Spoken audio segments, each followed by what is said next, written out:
نافع سے روایت ہے کہ عبداللہ بن عمر رضی اللہ عنہ وطر کی جب 3 رکعتیں پڑھتے تو 2 رکعت پڑھ کر سلام پھیرتے، یہاں تک کہ ضرورت سے بات بھی کرتے۔ صحیح بخاری حدیث نمبر 991۔ عبداللہ بن عباس رضی اللہ عنہ نے خبر دی کہ آپ ایک رات اپنی خالہ ام المومنین میمونہ رضی اللہ عنہا کے یہاں سوئے۔ آپ رضی اللہ تعالی عنہ نے کہا کہ میں بستر کے عرض میں لیٹ گیا اور رسول اللہ صلی اللہ علیہ وسلم اور آپ صلی اللہ علیہ وسلم کی بیوی لمبائی میں لیٹیں۔ آپ صلی اللہ علیہ وسلم سو گئے۔ جب آدھی رات گزر گئی یا اس کے لگ بھگ تو آپ صلی اللہ علیہ وسلم بیدار ہوئے۔ نیند کے اثر کو چہرے مبارک پر ہاتھ پھیر کر آپ نے دور کیا۔ اس کے بعد آل عمران کی 10 آیتیں پڑھیں۔ پھر ایک پرانی مشک پانی کی بھری ہوئی لٹک رہی تھی۔ آپ صلی اللہ علیہ وسلم اس کے پاس گئے اور اچھی طرح وضو کیا اور نماز کے لیے کھڑے ہو گئے۔ میں نے بھی ایسا ہی کیا۔ آپ صلی اللہ علیہ وسلم پیار سے اپنا داہنا ہاتھ میرے سر رکھ کر اور میرا کان پکڑ کر اسے ملنے لگے۔ پھر آپ صلی اللہ علیہ وسلم نے 2 رکعت نماز پڑھی، پھر 2 رکعت، پھر 2 رکعت، پھر 2 رکعت، پھر 2 رکعت، پھر 2 رکعت، سب 12 رکعتیں، پھر 1 رکعت وطر پڑھ کر آپ لیٹ گئے، یہاں تک کہ مؤذن صبح صادق کی اطلاع دینے آیا تو آپ صلی اللہ علیہ وسلم نے پھر کھڑے ہو کر 2 رکعت سنت نماز پڑھی، پھر باہر تشریف لائے اور صبح کی نماز پڑھائی۔ صحیح بخاری حدیث نمبر 992۔ عمرو بن حارث نے خبر دی، ان سے عبد الرحمن بن قاسم نے اپنے باپ قاسم سے بیان کیا اور ان سے حضرت عبداللہ بن عمر رضی اللہ عنہ نے بیان کیا کہ رسول اللہ صلی اللہ علیہ وسلم نے فرمایا، رات کی نمازیں 2 رکعتیں ہیں، اور جب تو ختم کرنا چاہے تو 1 رکعت وطر پڑھ لے، جو ساری نماز کو طاق بنا دے گی۔ قاسم بن محمد نے بیان کیا کہ ہم نے بہت سوں کو 3 رکعت وطر پڑھتے بھی پایا ہے، اور 3 یا 1 سب جائز ہیں، اور مجھ کو امید ہے کہ کسی میں قباحت نہ ہوگی۔ صحیح بخاری حدیث نمبر 993۔ عروہ بن زبیر نے بیان کیا کہ حضرت عائشہ رضی اللہ عنہا نے انہیں خبر دی کہ رسول اللہ صلی اللہ علیہ وسلم 11 رکعتیں وطر اور تہجد کی پڑھتے تھے۔ آپ صلی اللہ علیہ وسلم کی یہی نماز تھی، مراد ان کی رات کی نماز تھی۔ آپ کا سجدہ ان رکعتوں میں اتنا لمبا ہوتا تھا کہ سر اٹھانے سے پہلے تم میں سے کوئی شخص بھی 50 آیتیں پڑھ سکتا، اور فجر کی نماز فرض سے پہلے آپ سنت 2 رکعتیں پڑھتے تھے۔ اس کے بعد ذرا دیر داہنے پہلو پر لیٹے رہتے، یہاں تک کہ مؤذن بلانے کے لیے آپ کے پاس آتا۔ صحیح بخاری حدیث نمبر 994۔ انس بن سیرین نے بیان کیا، کہا کہ میں نے ابن عمر رضی اللہ تعالی عنہ سے پوچھا کہ نماز صبح سے پہلے کی 2 رکعتوں کے متعلق آپ کا کیا خیال ہے؟ کیا میں ان میں لمبی قرأت کر سکتا ہوں؟ انہوں نے فرمایا کہ نبی کریم صلی اللہ علیہ وسلم تو رات کی نماز تہجد 2 رکعت کر کے پڑھتے تھے، پھر 1 رکعت پڑھ کر ان کو طاق بنا لیتے، اور صبح کی نماز سے پہلے کی 2 رکعتیں سنت فجر تو اس طرح پڑھتے گویا اذان اقامت کی آواز آپ کے کان میں پڑ رہی ہے۔ ہم آج کی اس سے مراد یہ ہے کہ آپ صلی اللہ علیہ وسلم جلدی پڑھ لیتے۔ صحیح بخاری حدیث نمبر 995۔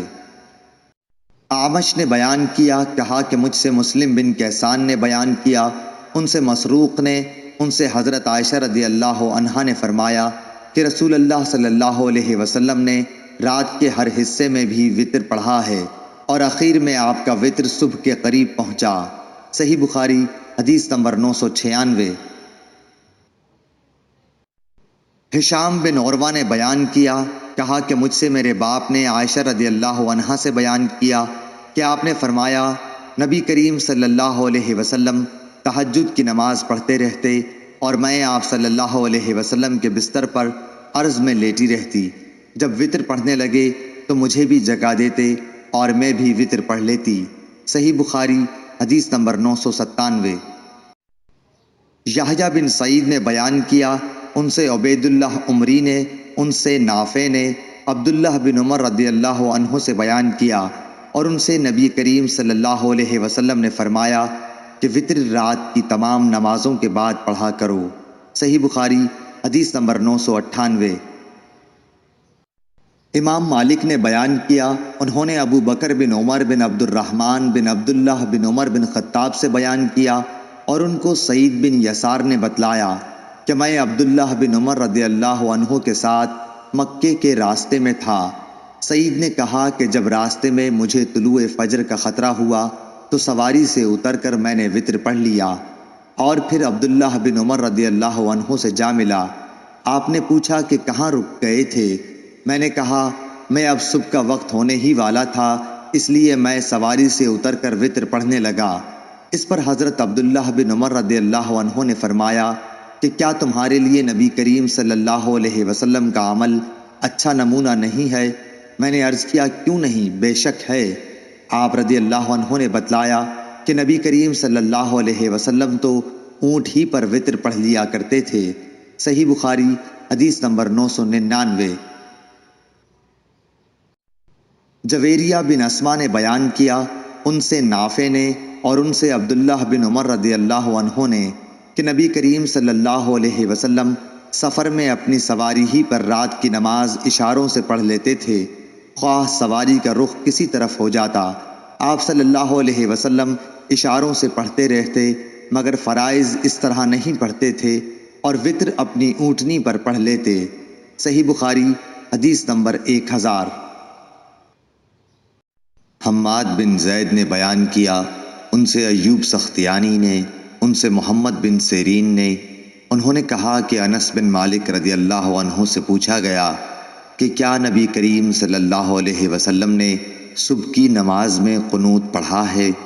آپ رضی اللہ عنہ نے فرمایا کہ ہاں۔ پھر پوچھا گیا کہ کیا رکوع سے پہلے؟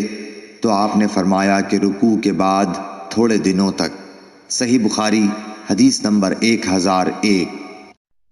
عاصم بن سلیمان نے بیان کیا، انہوں نے کہا کہ میں نے انس بن مالک رضی اللہ عنہ سے قنوت کے بارے میں پوچھا تو آپ رضی اللہ عنہ نے فرمایا کہ دعائے قنوت حضور اکرم صلی اللہ علیہ وسلم کے دور میں پڑھی جاتی تھی۔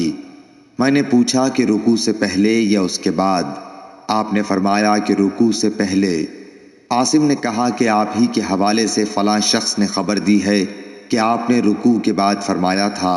اس کا جواب حضرت انس نے یہ دیا کہ انہوں نے غلط سمجھا، رسول اللہ صلی اللہ علیہ وسلم نے رکوع کے بعد صرف 1 مہینہ دعائے قنوت پڑھی تھی۔ ہوا یہ تھا کہ آپ صلی اللہ علیہ وسلم نے صحابہ رضی اللہ عنہم میں سے 70 قاریوں کے قریب مشرکوں کی ایک قوم بنی عامر کی طرف سے ان کو تعلیم دینے کے لیے بھیجے تھے۔ یہ لوگ ان کے سوا تھے جن پر آپ نے بد دعا کی تھی۔ ان میں اور حضرت صلی اللہ علیہ وسلم کے درمیان عہد تھا، لیکن انہوں نے عہد شکنی کی اور قاریوں کو مار ڈالا، تو حضرت صلی اللہ علیہ وسلم 1 مہینے تک رکوع کے بعد قنوت پڑھتے رہے، ان پر بد دعا کرتے رہے۔ صحیح بخاری حدیث نمبر 1002۔ زائدہ نے بیان کیا، ان سے تیمی نے، ان سے ابو مجلس نے، ان سے انس بن مالک رضی اللہ عنہ نے کہ نبی کریم صلی اللہ علیہ وسلم نے 1 مہینے تک دعائے قنوت پڑھی اور اس میں قبائل رعل و ذکوان پر بد دعا کی تھی۔ صحیح بخاری حدیث نمبر 1003۔ حذا نے خبر دی، انہیں ابو قلابہ نے، انہیں انس بن مالک رضی اللہ عنہ نے، آپ نے فرمایا کیا حضور صلی اللہ علیہ وسلم کے عہد میں قنوت مغرب اور فجر میں پڑھی جاتی تھی؟ صحیح بخاری حدیث نمبر 1004۔